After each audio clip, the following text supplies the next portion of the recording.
Hello fellow exiles. Previously I covered a Stormweaver build using the Indigon unique helmet. In this video, I'd like to share another Indigon application with my Oracle Arc Spell Totem build.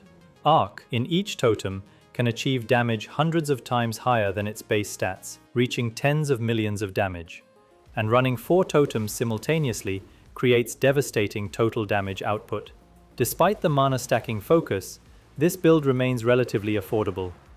The core interaction involves 3 major components: the Burden of Shadow Staff, which converts skills mana costs to life costs while granting 1% extra chaos damage per 3 life cost; the Indigon unique helmet, that increases both skill costs and spell damage based on mana spent in the past 4 seconds; and Spell Totems, which cast skills without paying any cost.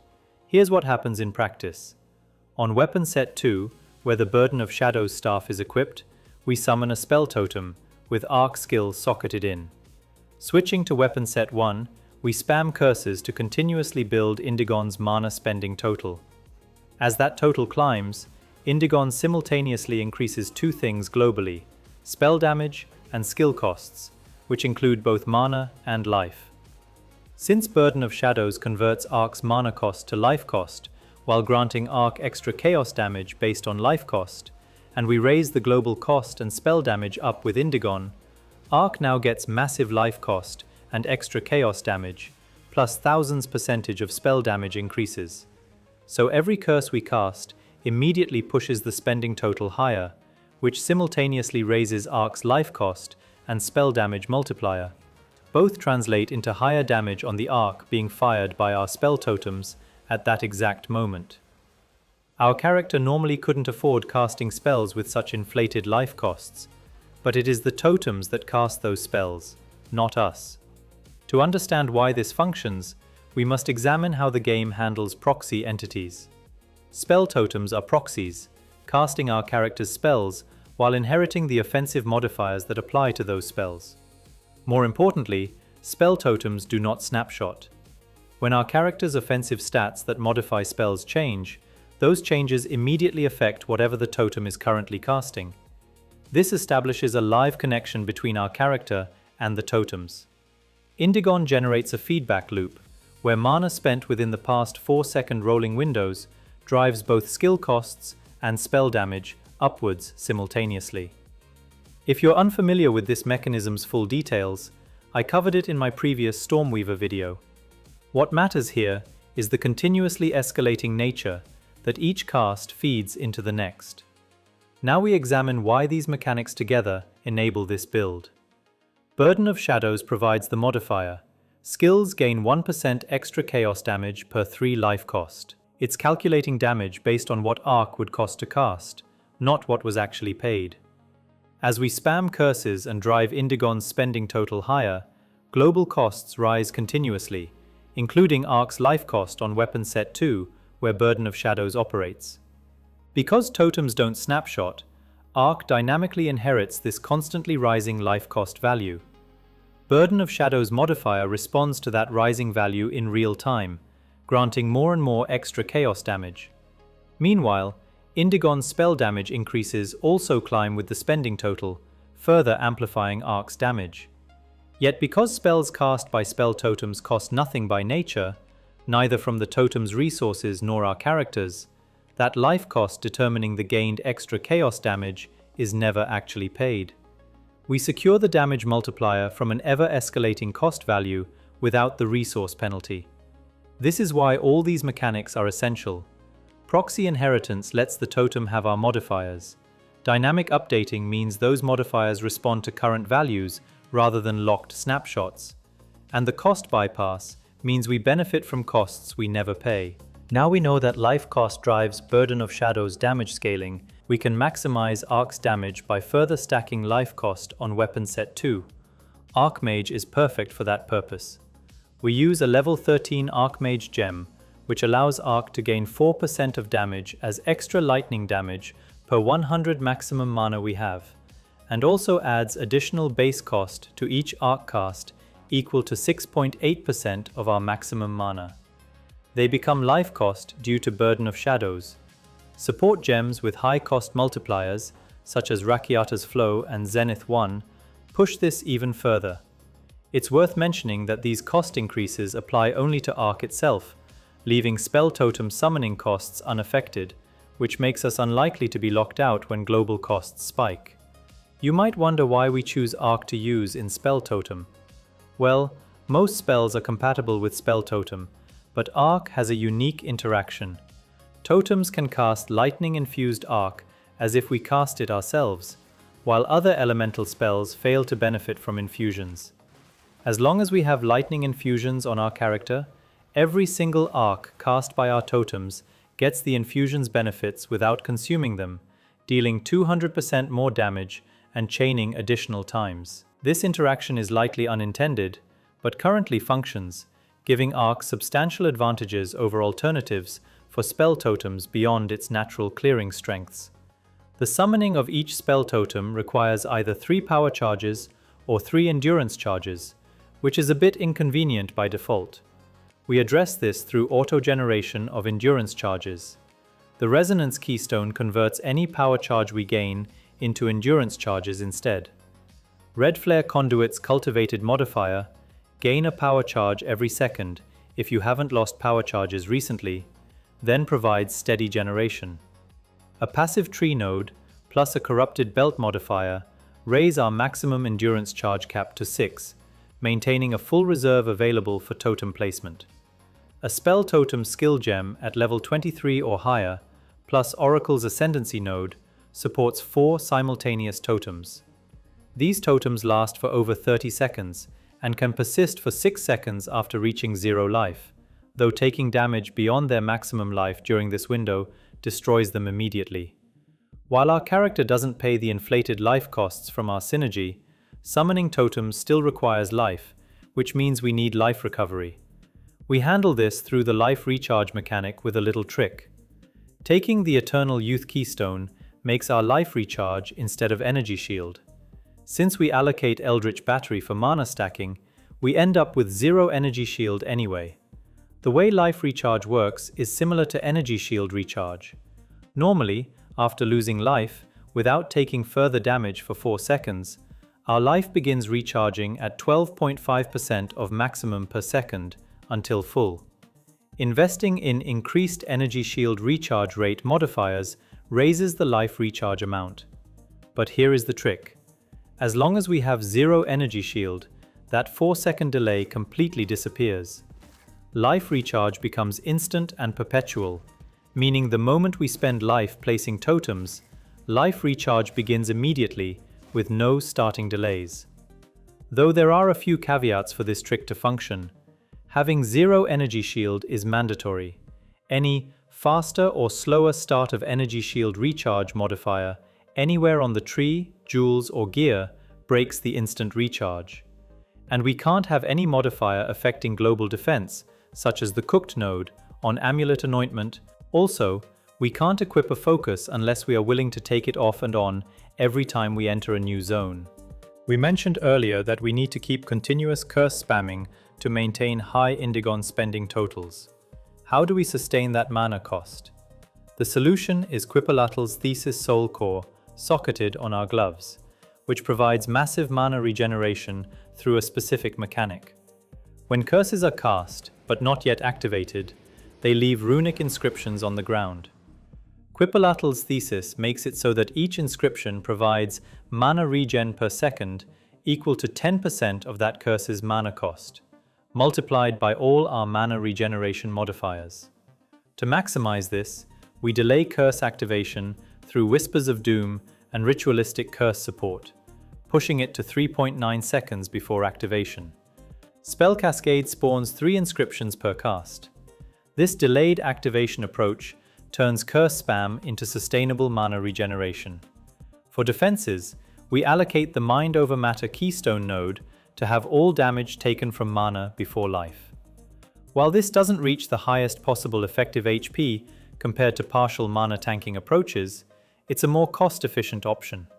To maximize effective HP and support higher Indigon spending totals, we use a Kurgel's variant Undying Hate Jewel. This gives us access to the Sacrifice of Mind Keystone, allowing our usable mana to overflow to 150% of maximum. This 50% capacity increase significantly raises our effective HP while enabling much higher spending totals and spell damage increases from Indigon. Both Mind over Matter and Sacrifice of Mind impose a 50% less penalty to our mana regeneration.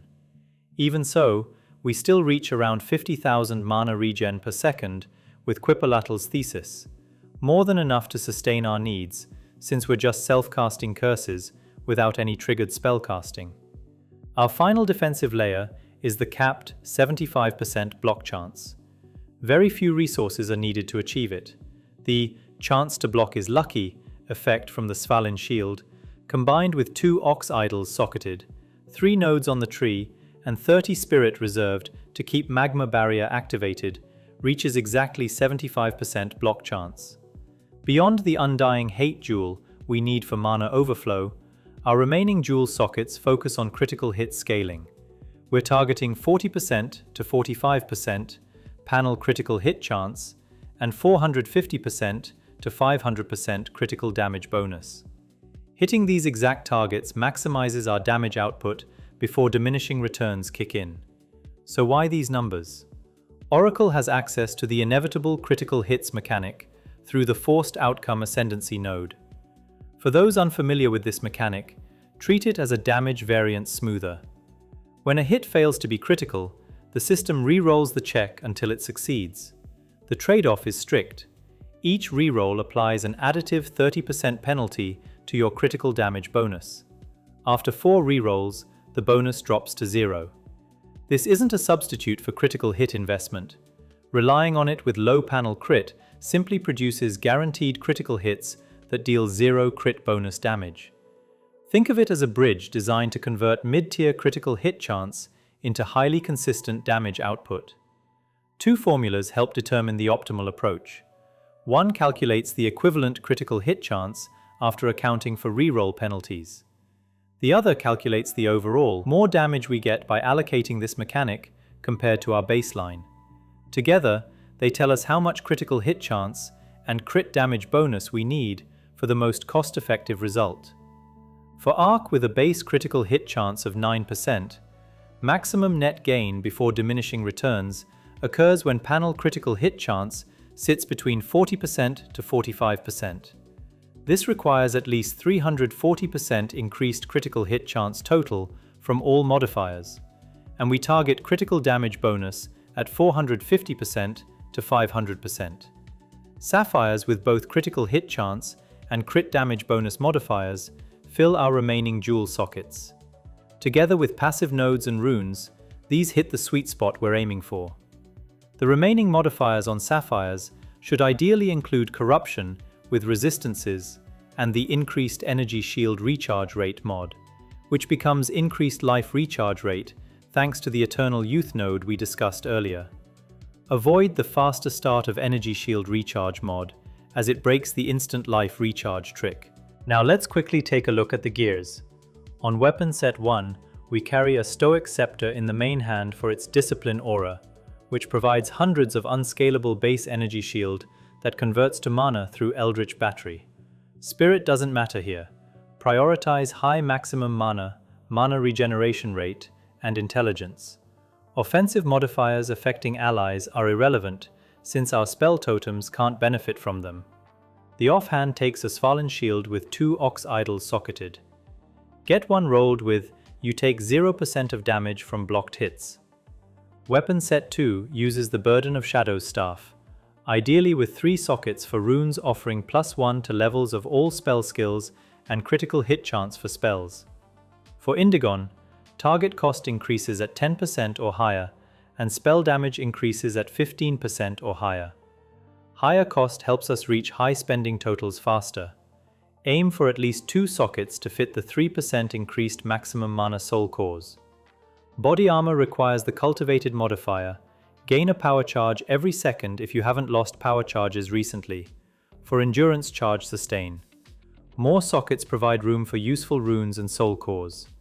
The amulet must have at least +2 to levels of all spell skills, letting Spell Totem reach level 23 for the 4 totem limit. Other essential mods are maximum life and mana, percentage increased maximum mana, cast speed, and resistances. Anoint endurance for +2 to maximum numbers of endurance charges. Both rings follow similar priorities, with Tier 1 mana regeneration rate being the key modifier. Gloves want 60% increased effect of socketed item suffix, with at least 2 sockets for cast speed rune, and Quipolatal's Thesis Soul Core that handles our mana sustain. Then look for resistance and maximum mana. Boots prioritize similar stats. The belt requires corruption with +1 to maximum number of endurance charge. Then focus on resistances, maximum life, and mana. Let's briefly look at the passive tree. The character here is at level 97. You can also see the tree on the PoE and Mobalytics links in description. For Ascendancy nodes, we take Forced Outcome, Unnamed Heartwood, and the Unseen Path. In the starting area, grab the Grounded in the Earth node, then allocate crit nodes, as well as totem-related nodes on Weapon Set 2. The Wide Barrier node goes on Weapon Set 1, helping us cap our block chance. The Undying Hate Jewel of Kurgel's variant fits in this jewel socket, turning the nearby Zealot's Oath keystone into Sacrifice of Mind, allowing our mana to overflow to 150% of the maximum. Then take the totem nodes on Weapon Set 2, allocate Mind over Matter, and grab Touch the Arcane, Infused Limits, Shocking Limit, and Arcane Blossom, all on Weapon Set 1. Allocate Whispers of Doom and Eldritch Battery. Note that Ether Flow goes on Weapon Set 1 and Preservation on Set 2. Then going down, take all the crit clusters and allocate Eternal Youth and Resonance. Lastly, the Spell Haste cluster goes on Weapon Set 1. Here are the skills and support gem links. We won't go over them one by one. Please pause to reference. Now let's talk about how we play this build. For mapping, we use the click and go mode. Place the spell totem, spam a few curses, move to the next pack, place another totem.